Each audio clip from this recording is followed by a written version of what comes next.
Baik, terima kasih. Assalamualaikum warahmatullahi wabarakatuh. Waalaikumsalam warahmatullahi Sobat Tani HKTI, berjumpa kembali dalam agenda Dunia Tani HKTI. Terima kasih. Alhamdulillah, Rabbil Alamin, ini sudah hadir di tengah-tengah kita Pak Mulyono Makmur. Terima kasih sekali Pak Mul, sudah bisa hadir di Dunia Tani HKTI. Ini momen yang sangat berharga sekali nih, karena Bapak penyuluh Indonesia bisa hadir di tengah-tengah kita. Ini luar biasa. Dan Sobat Tani HKTI, nah ini diskusi kita kali ini diskusi yang sangat menarik dan insya Allah bisa memberikan inspirasi untuk kita semua. Nah, karena di tengah-tengah kita ini udah ada hadir langsung tokoh sejarah, orang yang sudah mengalami asam garamnya dunia persilatan pertanian. Nah, insya Allah akan banyak ngobrol-ngobrol dan banyak bercerita soal dunia pertanian. Nah, kita ketahui Sobat Tani HKTI, akhir-akhir ini sangat ramai sekali berita soal impor beras. Wah, ini mengkhawatirkan dan juga banyak yang bertanya-tanya, pentingkah, haruskah, dan kita harus ada impor nggak sih? Di sisi lain sedang lagi rame-ramenya panen raya, ini mengkhawatirkan. Tapi sebelum kita berdiskusi ke sana, kita juga mengingat bahwa Indonesia ini pernah swasembada pangan. Wah, ini ngeri betul ini, swasembada pangan yang dulu pernah terjadi dan akhirnya kita sampai mendapatkan penghargaan dari dunia, dari FAO. Nah, bagaimana sih caranya kok kita bisa dapat penghargaan swasembada pangan di masa lalu? Dan bagaimana itu semua bisa terjadi, dan setelah itu beberapa tahun kemarin sempat dapat penghargaan juga. Apakah itu penghargaan yang sama? Karena sempat juga kontroversi terhadap swasembada pangan yang terakhir. Oke, nah sekarang kita mau ngobrol-ngobrol sama Pak Mulyono. Pertama Pak, bagaimana sih Pak swasembada dulu? Itu kalau nggak salah tahun 84 ya Pak Mul itu. Nah itu bagaimana kita bisa dapat swasembada itu Pak Mul? Dan betul nggak kita swasembada itu Pak Mul? Terima kasih Mas Suryo, Sobat Tani yang kami cintai.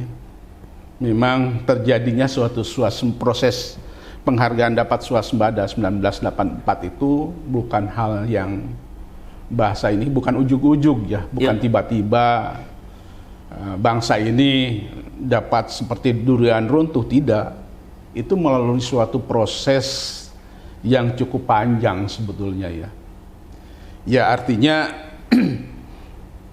semangat untuk swasembada sebetulnya terjadi di eranya Orde Lama, dari eranya Pak Harto ya, Bung Karno. Beliau dengan programnya KOGM ya, Komando Operasi Gerakan Makmur Swasembada ya. Oke.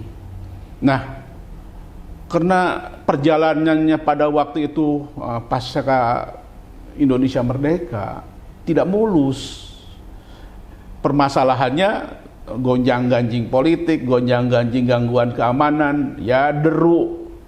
Perjuangan juga masih jalan, akhirnya kita tidak mencapai swasembada pada waktu itu.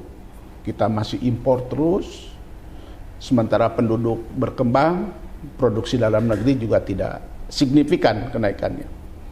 Nah, di ujung pemerintahan Soekarno, tepatnya 1963, itu mahasiswa IPB ya, yang dikomandoi oleh teman-teman dari Kementerian Pertanian, membuat action research di Kabupaten Karawang.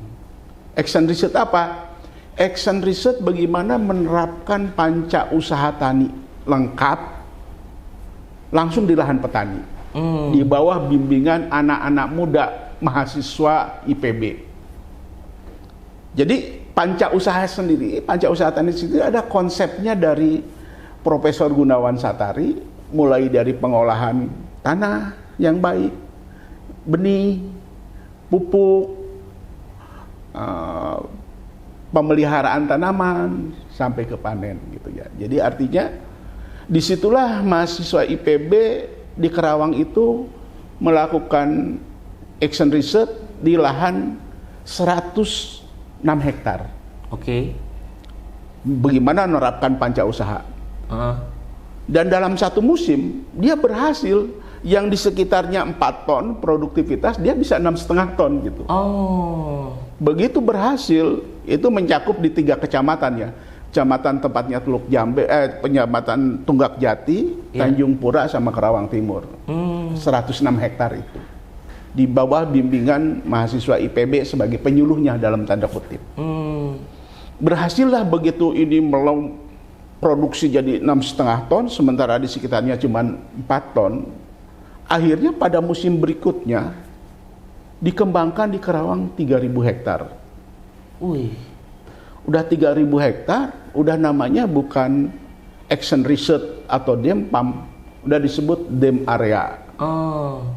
Dari 3.000 berkembang 10.000 hektar. Namanya DEMAS, demonstrasi massal. Iya.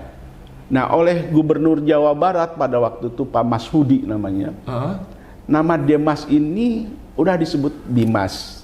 Jadi istilah BIMAS itu sebetulnya dari Pak Masudi Gubernur Jawa Barat. Disitulah baru berkembang ke seluruh Indonesia sampai puluhan ribu hektar sistem BIMAS itu. Nah, diawali di situ dulu. Diawali sebetulnya konsepnya namanya dulu BIMAS. Bimbingan massal. Nah, mau dilanjutkan terus nih setelah BIMAS ini berhasil meningkatkan produksi yang signifikan di atas 7% di peningkatan produksi nasional itu. Nah, setelah BIMAS gotong royong sudah masuk di eranya Pak Harto, itu masuk kepada BIMAS nasional yang disempurnakan, BND. Konsep BND, BIMAS nasional yang disempurnakan itu ngambil intisari dari teori Moser sebetulnya, AT Moser ya. AT Moser itu ada 5 syarat esensial dan 5 syarat penunjangnya dikristalkan oleh Profesor Darsono dari UGM menjadi catur sarana unit desa. 4, catur itu 4. Pertama adalah BRI unit desa, hadir di desa dengan memberikan modal kepada petani. Yang kedua adalah penyuluh, PPL. Yang ketiga, itu di era 70-an ya, direkrut PPL, sudah direkrut. Yang ketiga adalah kios, sarana produksi. Yang keempat adalah KUD yang membeli hasil. Jadi tadi catur sarana adalah BRI unit desa, lembagaan penyuluhan, terus kios dan KUD yang membeli hasil. Wilayahnya tiap itu namanya WILUD, wilayah unit desa. Kalau sekarang mungkin setingkat kecamatan plus lah gitu ya. Tidak dibatasi administrasi ya. Di situ jadi konsep BIMAS sebetulnya pertama adalah konsep delivery system. Jadi pertanian itu sebetulnya di desa itu semua didatangkan dari luar. Dari luar semua. Ilmu oleh penyuluh yang disebut penyedia intelektual juga dari luar. Sarana produksi benih, pupuk, traktor juga dari luar. Modal BRI juga dari luar. Yang keluar dari desa cuma hasil panen gitu. Semua deh. Nah, konsep BIMAS itu bagaimana mendekatkan, mendelivery yang dari luar tadi dekat ke desa supaya bisa diakses oleh petani. Tadi modal disiapin oleh BRI unit desa, kios nyediain pupuk dan sebagainya, benih, terus input intelektualnya dari penyuluh, informasi tentang teknologi dan sebagainya, dan dibeli hasil juga oleh KUD. Itu didekatan. Itu masih di daerah Karawang aja atau sudah mulai menasional nih? Udah nasional. Ketika jadi BND udah nasional. Tadi Karawang tuh baru cikal bakal dari DEMPAM, DEMAS, DEMPAM, DEM area, DEMAS, jadi BIMAS itu baru di Karawang. Tadi ya berkembang sampai 3.000, 10.000 hektar masih di Karawang.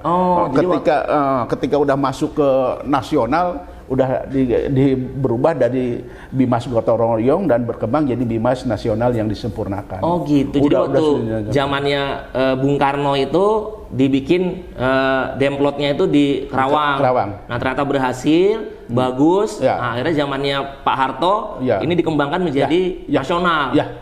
Oh. Jadi snowballnya begitu. Iya. Dan tidak susah karena hasilnya sangat nyata itu. Beda antara yang menerapkan itu. Nah ini pertama adalah konsep delivery system.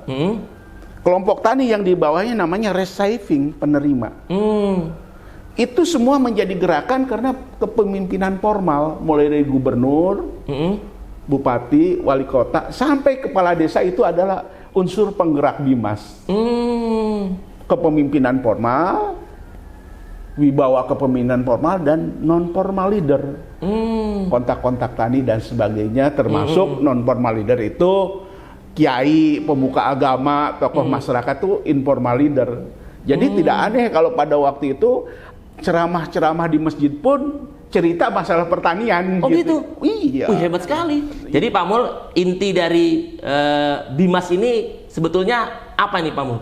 Ya, tadi saya ungkapkan bahwa inti dari Bimas itu adalah konsep delivering system yang dari luar untuk kebutuhan petani di pedesaan ditangkap oleh kelompok tani sebagai receiving system, digerakkan oleh kepemimpinan formal mulai dari gubernur, bupati, wali kota, camat sampai kepala desa, dibarengi juga dengan peran kepemimpinan non formal leader.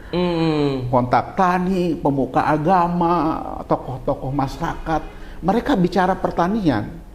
Dan disitulah terjadi ya mungkin sesungguhnya bagaimana masyarakat tani itu berpartisipasi di dalam mewujudkan swasembada ini.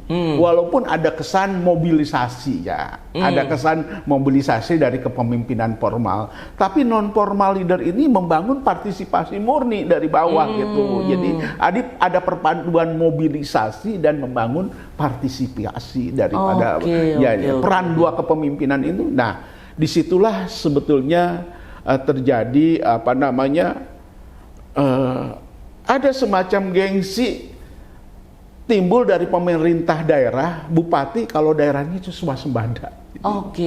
Jadi timbul suatu gengsi gubernur kalau daerahnya swasembada. Jadi dibangun dengan di situ program pemerintahnya tadi dari Bimas Gotong Royong, Bimas Nasional yang disempurnakan tadi saya jelaskan masuk ke zamannya INMUM, intensifikasi umum teknologi. Terus INSUS, intensifikasi khusus. Terus masuk juga supra INSUS. Jadi gabungan antara untuk upskill dari INSUS. Jadi kalau INMUM itu mereka petani modalnya sendiri, tidak ngambil kredit. Kalau INSUS itu ada paket kreditnya untuk mereka itu mulai dari sarana produksi dan sebagainya. Nah, disitulah kerjasama kelompok tani itu yang semula petani tadi saya katakan sebagai receiving penerima, mereka berkembang jadi acquiring, peraih. Dan belakangan ini dikembangkan kelompok tani sebagai achieving.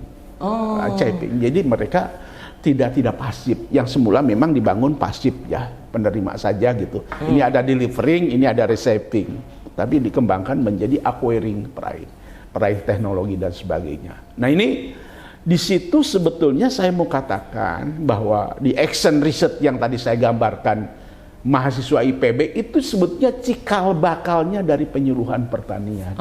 Ya. Dan resminya tahun 1970 diangkatlah penyuluh PPL waktu itu. Jumlahnya tidak banyak, cuma 1.300. 1.350-an PPL yang diangkat se-Indonesia. Dan pada tahun 78 diangkat juga PPS, penyuluh pertanian spesialis itu dari sarjana itu jumlahnya cuma 300. Penyuluhnya juga waktu itu sudah mencapai 8.000. PPL-nya 8.000. Disitulah diyakini dari konsep Bimas Nasional yang disempurnakan itu bahwa peran penyuluh sebagai penyedia intelektual. Jadi kalau saya konkret pembangunan pertanian itu semua adalah yang bergerak itu anak muda. Oke. Mahasiswa anak muda. Direkrut PPL juga lulusan SPMA anak muda. Jadi orang-orang tua tuh dari dulu hanya membackup, yang berjuang di depannya adalah generasi-generasi muda itu. Bahkan mungkin terakhir mungkin dikenal juga, saya pernah merekrut waktu saya jaga pos penyuluhan itu THL itu 26.000, semua juga anak muda semua. Jadi mestinya jangan meragukan lagi sebenarnya peran anak muda itu. Dari dulu yang paling terdepan dalam berjuang pertanian itu anak-anak muda itu. Jadi petani-petani. Mantap. Ya, jadi disitulah sebenarnya harus percaya diri bahwa orang-orang tua. Nah, ini suatu sistem akhirnya 1980 kita masih impor 2 juta ton. Tetapi dianggap suatu keajaiban, miracle. Bahkan seorang ahli pangan, nggak mungkin Indonesia. Ternyata 1984 kita bisa swasembada. Iya, betul. Swasembada, diberikan penghargaan oleh FAO, Presiden Soeharto diundang ke Roma, pidato juga dari negara majunya, dari Mitterrand ya, Presiden Perancis juga pidato. Dari situ dia bilang secara resmi dunia mengakui Indonesia berswasembada dan mampu dipertahankan selama 10 tahun. Ya. Jadi swasembada itu 10 tahun, Pak? 10 tahun. Ya, walaupun di dalam perjalanannya yang disebut sepeda on trend ya. Jadi artinya kalau hanya impornya 5% sih dari ini udah dianggap swasembada. Kadang-kadang naik turun ya. Misalnya terjadi terjadi leveling up ketika ada serangan hama penyakit wereng coklat, penggerek sama kekeringan, pernah kita turun gitu ya, tapi kita masih tetap dalam konteks swasembada selama 10 tahun bisa dipertahankan sampai 95, 96 lah, 94 paling tidak ya kita bisa bertahan. Dan 97 kita mengalami impor juga 2 juta ton. 97 ya. Untuk apa? Sebetulnya cukup dalam negeri, cuman menghadapi pemilu untuk SIP supaya tidak terjadi gejolak sosial. Jadi saya tidak beranti impor atau setuju impor. Impor itu memang situasional gitu. Kapan harus impor sebetulnya dalam rangka SIP? Apalagi sekarang menghadapi tahun politik, kalau pemerintah sekarang impor ya menurut saya wajar-wajar saja. Kalau memang produksi dalam negeri tidak mencukupi untuk SIP supaya tidak terjadi gejolak, ya harus ada cadangan beras pemerintah CBB. Itulah kira-kira jadi konsepnya. Kalau lebih detailnya kita akan bisa ngobrol lebih banyak lagi. Tadi hanya garis besar ya, garis besar. Nah, itulah cerita konsep dasar daripada sistem BIMAS. Ya, kalau memang cocok nggak dengan era sekarang, ya tinggal dimodifikasi aja. Gimana yang lemahnya. Sebetulnya suatu konsep dasar bisa dikembangkan, modifikasinya di mana. Kalau sekarang era IT, era ini ya tinggal dimodifikasi seperti apa. Jadi sistemnya menurut saya sih dulu bagus sekali. Jadi itu juga bukan abal-abal ya. Itulah kira-kira. Jadi kalau saya cermati yang cerita dulu itu kan dari atas itu ada instruksi ke bawah, digerakkan oleh penyuluh-penyuluh di lapangan, terus ada program-program yang memang disiapkan untuk bisa stimulus lah sehingga petani-petani itu tergerak begitu kan, anak-anak muda diturunkan dan kalau tidak salah mohon informasi saat itu gelora anak muda untuk pertanian tinggi sehingga pendaftar di Fakultas Pertanian juga meningkat hari itu Pak. Betul tuh Pak ya? Betul sekali. Bahkan yang saya rasakan ketika kami mau rekrut 10.000 THL TBPP itu yang daftar 60.000. Jadi artinya banyak sekali yang minat. Pertanyaannya apa betul minat atau memang tidak diterima di tempat lain kan gitu kan? Yang dulu jawabannya kan gitu kan. Ternyata memang kita cuma menerima 10.000. Periode berikutnya kami seleksi lagi minta 10.000, yang daftar 50.000 lebih. Jadi artinya memang selalu membludak. Akhirnya kami sampai merekrut untuk THL waktu itu ya tahun 2006 ya. 2006-2007 itu merekrut 26.000 THL seluruh Indonesia. Jadi artinya pada waktu saya kalau flashback ke belakang waktu pendaftaran jadi PPL tahun 1970 ya, itu diangkat baru 1.400-an lah, 1.400 sekian. Dan itu juga waktu itu memang dulu namanya masih SPMA ya, Sekolah Pendidikan Pertanian Menengah Atas ya, yang berubah jadi SPP ya, Sekolah Pembangunan Pertanian. Jadi itu memang begitu dirasakan dari mulai tadi action research atau pilot project itu, peran penyuluh itu sangat diperlukan, ya kita tahun 1970 ya merekrut penyuluh. Jadi disitulah bahwa semua berangkat dari perjalanan proses itu, kapan diperlukan dan semua, ternyata memang itu terbukti. Dan ketika kita swasembada, FAO mengakui bahwa 60% lebih adalah peranan penyuluh yang luar biasa itu untuk menghantarkan bangsa ini berswasembada. Jadi artinya petani memang perlu didampingi, petani memang perlu diberikan input intelektual untuk jadi cuman terkadang orang menganggap remeh dengan penyuluhan itu, karena penyuluhan itu hanya dianggap kampanye, hanya dianggap halo-halo gitu ya. Pada sebetulnya penyuluhan itu lebih banyak kepada menambah ilmu pengetahuan petani, menambah keterampilan petani, dan yang terakhir adalah merubah sikap petani dari sikap tradisional menjadi modern. Baik, terima kasih banyak Pak Mul. Dan satu lagi barangkali itu pun diilhami dengan konsep 4H ya. Mungkin pernah dengar ya Mas Haryo. H pertama adalah head. Seorang pemuda kepalanya harus penuh dengan ilmu pengetahuan. Head. H kedua adalah hand. Percuma di sininya banyak ilmunya tapi tidak bisa mengoperasionalkan, percuma. Ininya penuh ilmunya, bisa mengoperasionalkan, heart-nya, hatinya busuk, tidak golden heart, percuma juga gitu. Ininya pintar, ininya bisa, hatinya golden heart, hati emas, health-nya, kesehatannya tidak sehat, percuma juga. Jadi itu sebetulnya program pemuda itu sebenarnya mestinya mengacu seperti begitu. Siap. Terima kasih Pak Mul. Ini luar biasa sekali Sobat Tani HKTI. Diskusi kita kali ini menguak dan mengulas di balik swasembada pangan yang pernah dilakukan dan kita berhasil mendapatkan penghargaan di 1984, dan ternyata itu bertahan selama 10 tahun, yang mungkin banyak kita kira itu hanya tahun itu saja yang kita berhasil swasembada, dan ternyata ini informasi menarik, berhasil 10 tahun, dan cerita di balik itu kenapa itu bisa terjadi, ternyata ada program-program dari pemerintah yang sangat menarik sekali, dan itu memotivasi generasi muda untuk mau bertani, sehingga banyak orang-orang anak-anak muda yang terjun ke Fakultas Pertanian, dan juga peran penyuluh yang sangat luar biasa sekali, ya kan? Dari mulai kecil akhirnya bisa menjadi lebih besar, dimulai dari Kerawang akhirnya bisa ke seluruh Indonesia. Ini menurut saya luar biasa sekali pengalaman ini. Semoga diskusi Tani HKTI kita kali ini itu di dalam dunia Tani HKTI bisa menginspirasi dan juga memberikan gambaran kepada generasi muda bagaimana cerita di balik swasembada pangan kita. Demikian, selagi terima kasih banyak Pak Mul. Sama-sama. Semoga Pak Mul sehat selalu. Amin. Assalamualaikum warahmatullahi wabarakatuh. Waalaikumsalam.